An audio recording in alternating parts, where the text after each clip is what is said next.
va commencer par le football. Dominatrice, l'Espagne s'est imposée logiquement contre la France 2-0 en amical. L'assistance vidéo à l'arbitrage a provoqué l'annulation d'un but de Griezmann et la validation d'un but espagnol. Les Bleus ne sont pas convaincus par le recours à la vidéo. Il faut dire qu'elle a participé en partie à cette cuisante défaite.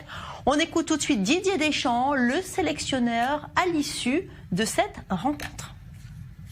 Moi, ce qui me semble important, c'est vraiment de clarifier les points où la vidéo peut intervenir. Si elle intervient sur beaucoup de points, il y a des interprétations, donc c'est pas forcément très clair, mais ça sert aussi un match comme ça, même si bon, c'est évidemment notre défaveur, mais pour affiner, si ça doit avoir un apport, il faut que ça soit un apport vraiment très précis.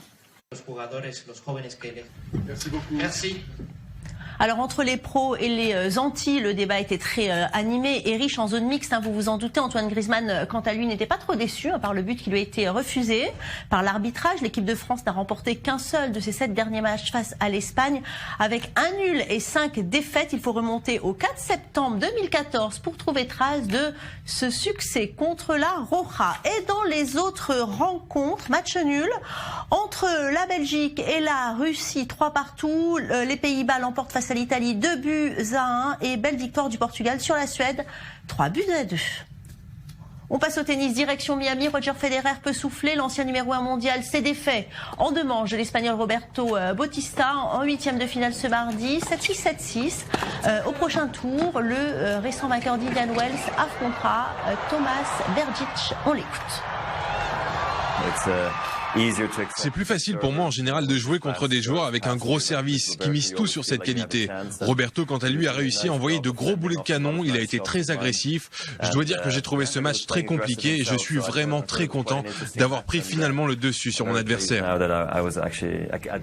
Et Alexander Zverev s'offre Stan Wawrinka. La tête de série numéro 1 à Miami a été écartée, figurez-vous, en 3-7, 4-6, 6-2, 6-1 par le jeune Allemand de 19 ans. Alexander Zverev dit Sacha, visiblement fatigué physiquement et mentalement.